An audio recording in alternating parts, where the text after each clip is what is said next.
So we're going to talk about something that maybe is practical because the world is changing. Basically, it comes down not just picking a treatment target, but how do we treat our patients? So we're not going to talk about what we're going to use, but we're going to talk about how do we assess what we're doing.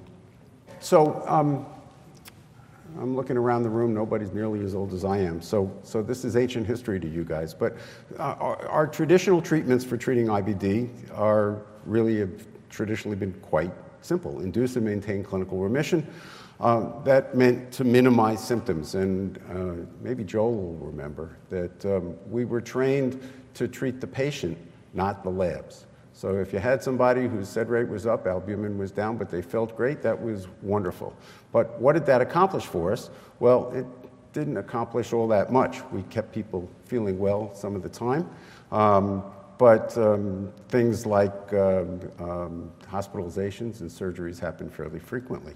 And this is just one example of if you took a bunch of patients who were symptomatically well and divided them up based on whether or not they had an elevated CRP or a normal CRP at the time, and then followed them over a period of time, you can see the yellow graph represents the group that had a elevated CRP at the time that their questionnaire suggested they were symptomatically well, and that group had much greater and more rapid development of needing a hospitalization than the group of patients who were well and whose CRP was normal. So the idea that we could treat patients to clinical remission based on their symptoms just didn't have a very good outcome for people. And in fact, you've seen this slide already from Robin just now.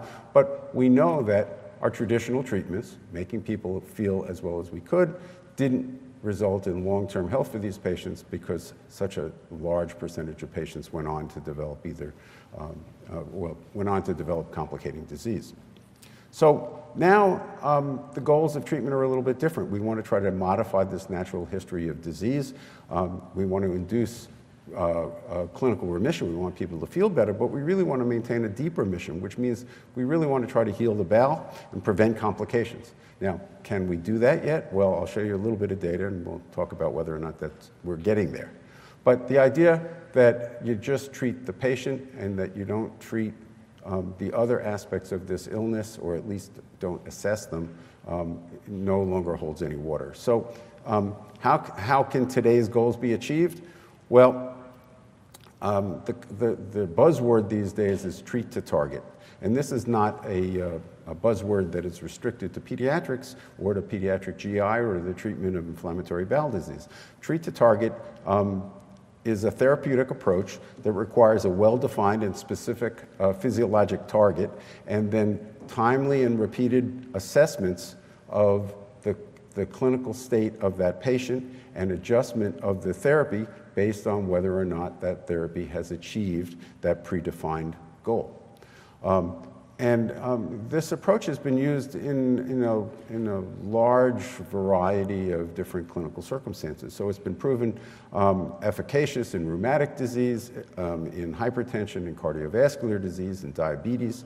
This is just one slide that I stole from the endocrinologists, from the rheumatologists, looking at either using treat to target or not treat to target based on whether you use a DMARD or an anti-TNF.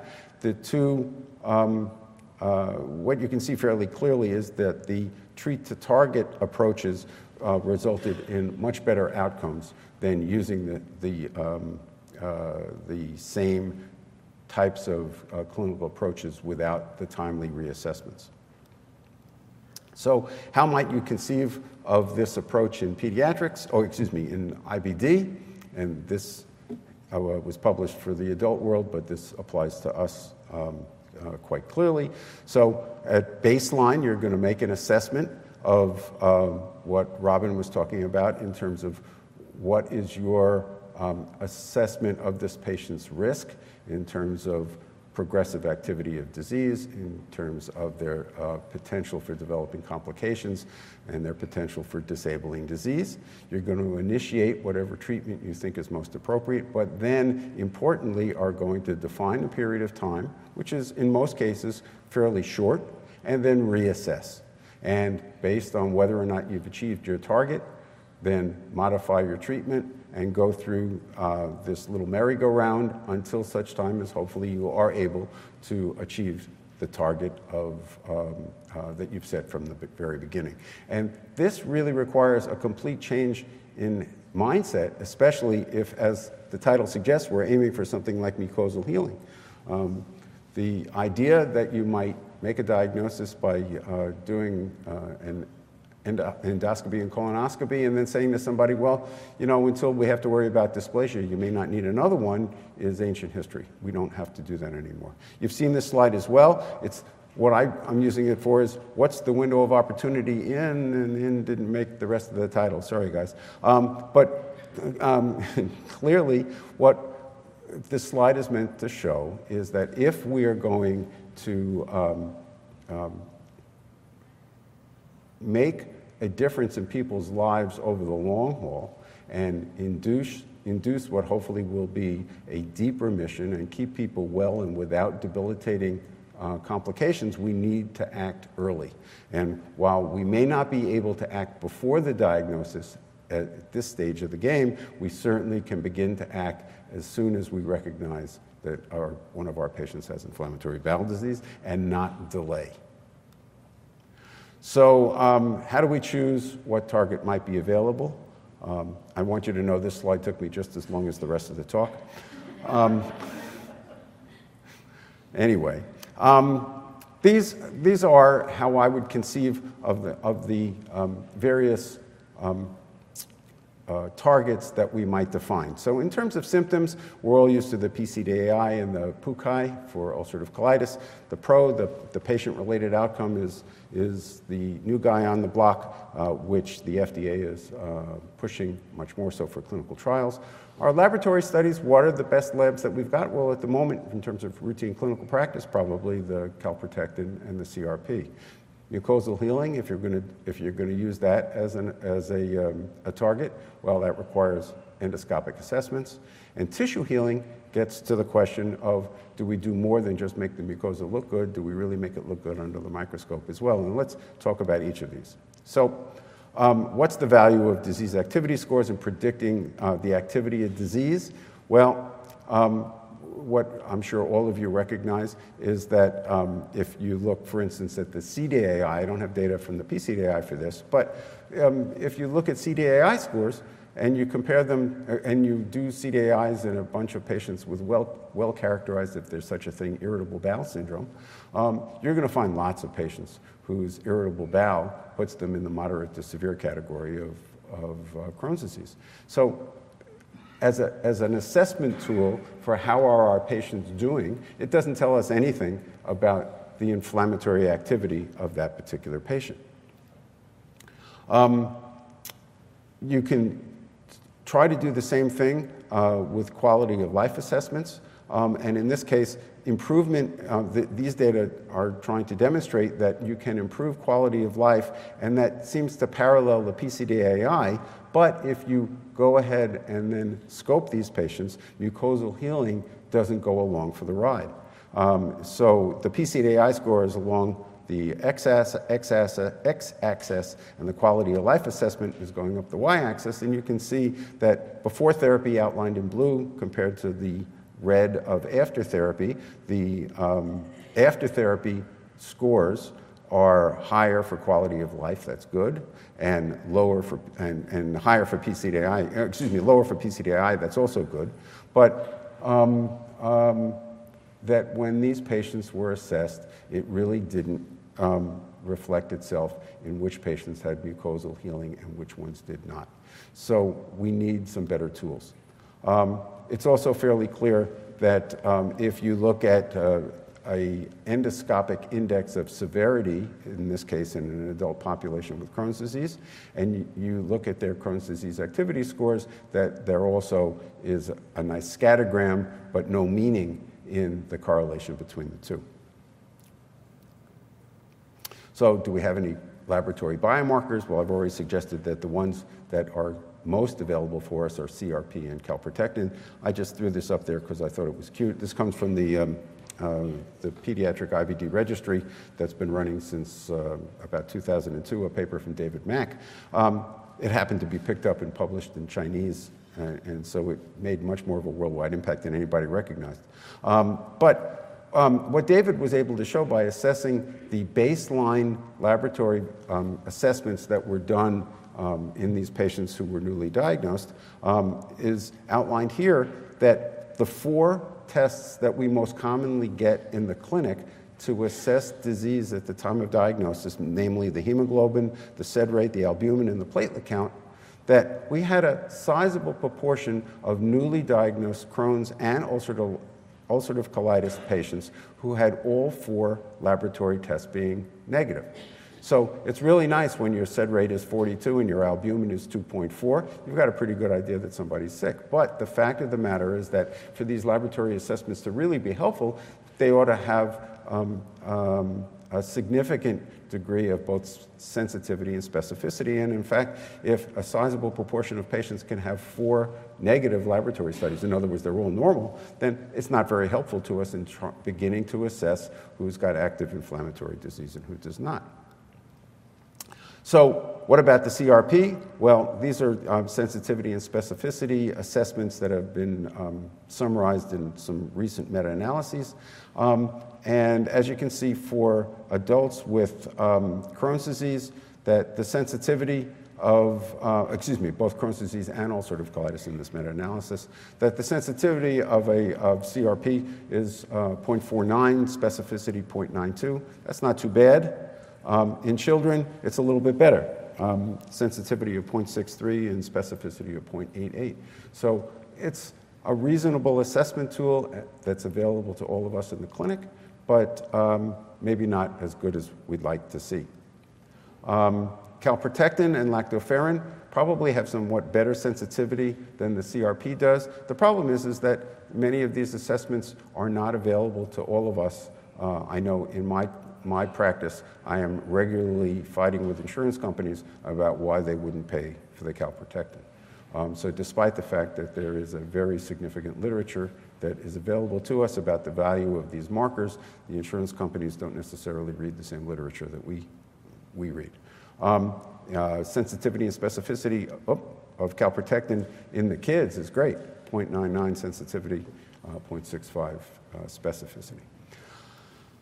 But if you use the height of the Calprotectin as an indicator to how severe the disease is, you'll see that at least based on our PCDAI, that whether you look at a group of patients who have mild PCDAI or scores in the moderate or severe range, that the Calprotectin level actually doesn't correlate very well with the assessment as made by the PCDAI. So we're still struggling to find ways to assess our patients somewhat better.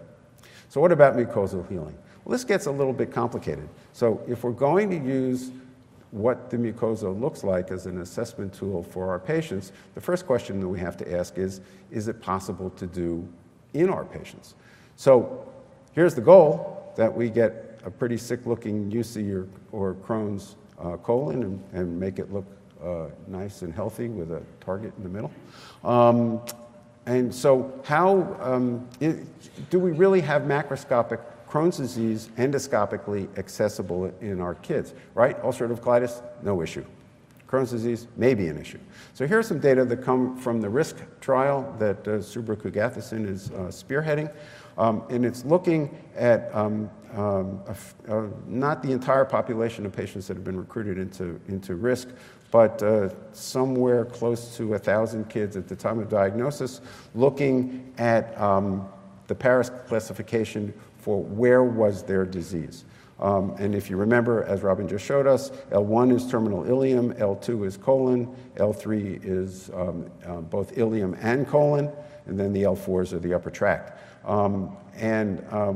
What you can see is that the vast majority almost all of the patients, let's put it that way, had endoscopically accessible disease in this group of 1,000 kids with newly diagnosed disease. So we do have the capability. In this study, only 22 patients had isolated gastroduodenal disease. Those patients are still endoscopically accessible, and maybe 1% to 2% of patients were characterized by mid-small bowel disease that we couldn't reach with a standard upper or lower endoscopy.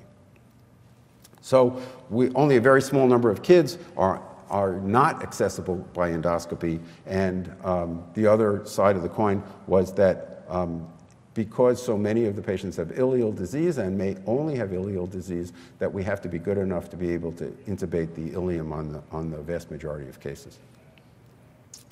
How complete in that case are our ileocolonoscopies? And this data comes from Jeff Hyams by way, to some degree, of David Mack, where in 3 large cohorts, people looking to see how often were we able to see the ileum on a colonoscopy in our patients with inflammatory bowel disease.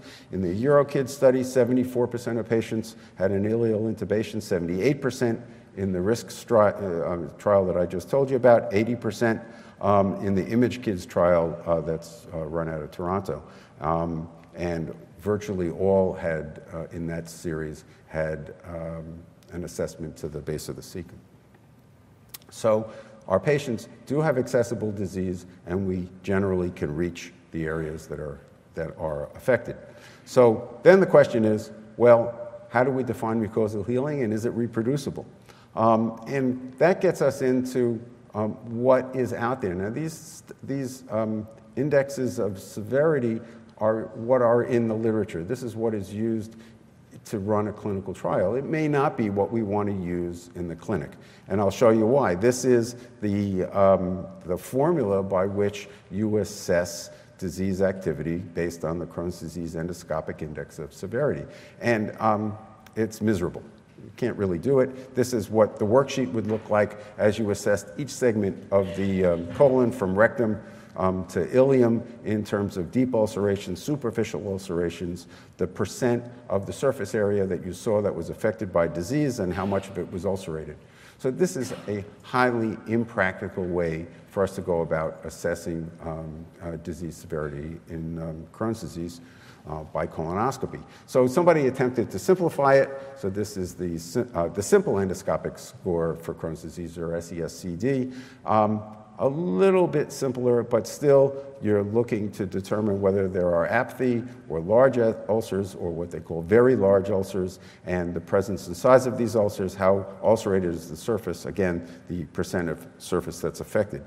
A little bit simpler assessment tool, but again, not very practical. So there has been a review that's looked at what endoscopic scores we have available. The CDEIS and the SES-CD are the two I've just shown you. The Rutgers score on the bottom is for post-operative assessment, and I'm not going to go into that today. But what you can see is while they've been validated and they have some fairly reliable assessment outcomes in the context of clinical trials, their practicality, they're quite poor.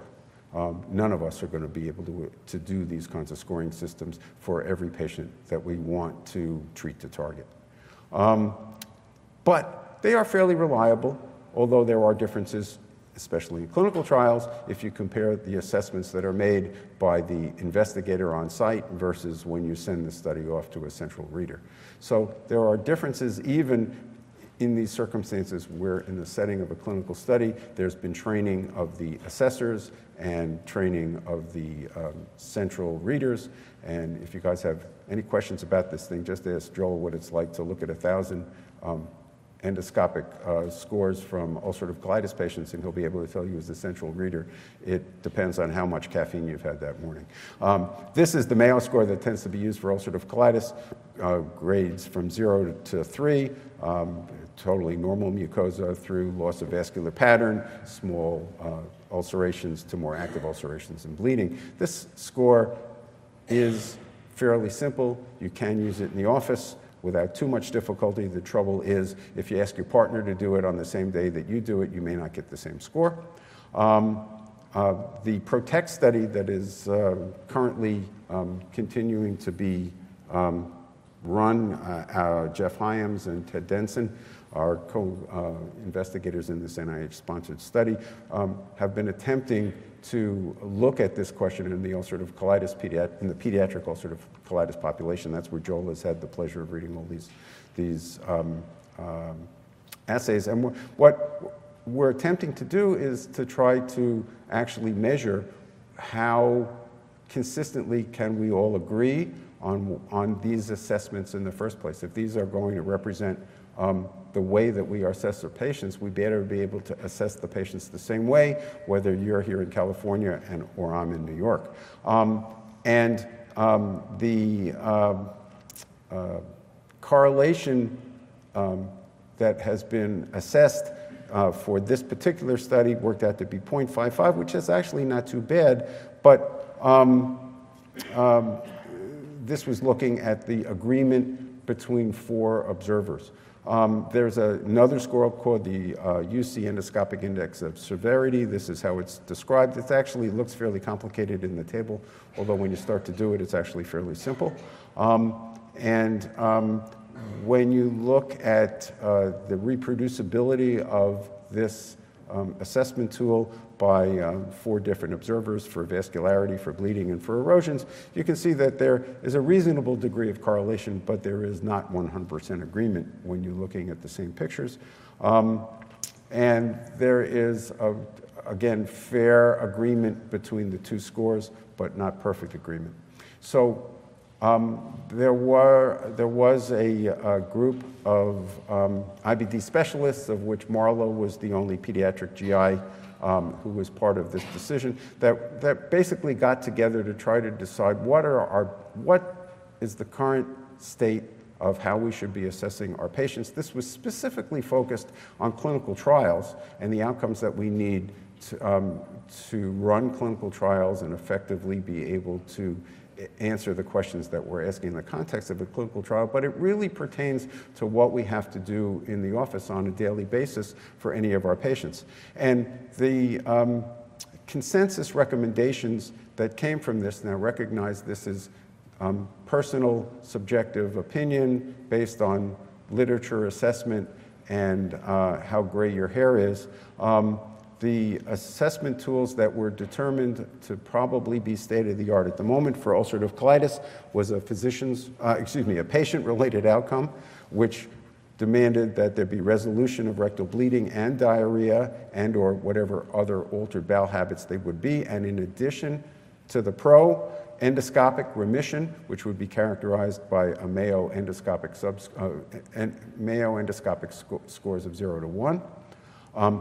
Histologic remission is not yet seen as a viable outcome, and as far as I know, no one has yet tried to define what that would really mean. So that is an adjunctive goal.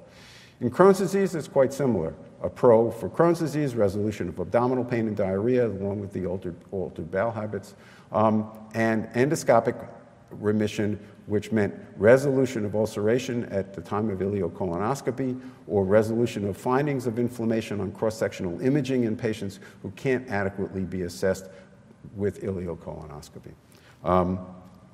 Biomarker remission, namely CRP and calprotectin, were considered to be adjunctive targets, at least in the context of the clinical trials.